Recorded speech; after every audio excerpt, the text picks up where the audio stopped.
On this episode with Cocktails with Rosie, I'm bringing in Charlie Palmisano of Liberty Law, and he's going to talk use and occupancy while I make our use and occupancy ultimate chocolate martini.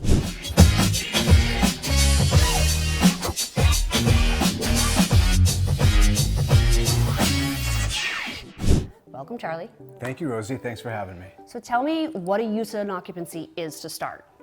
So a use and occupancy, especially in this market, is often used to help buyers provide a better offer, perhaps, or be in a better position for a seller to perhaps accept their offer.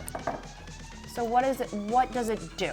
What does it provide to the seller? What service is the buyer offering them? Right. So the seller will be looking at many offers and say, well, you know, we're going to sell our property, but we may need to stay in the property even after it closes for a bit, maybe a week, 2 weeks, a month, 60 days.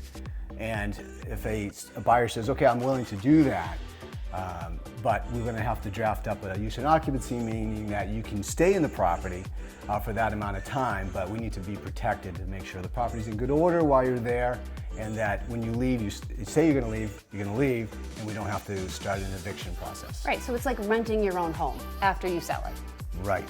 For a certain time period, depending on like price or condition or whatever the terms are involved. Right. So usually there's rent set up for that, and we typically tie it to carry.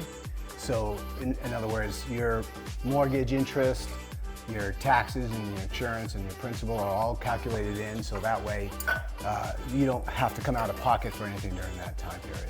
Okay, so their sellers are renting their home. Right. Okay, what are the main components? I'm going to shake, and then you're going to tell me the main components of what you put in the use and occupancy. All right, you shake. Go. So, term is the big one.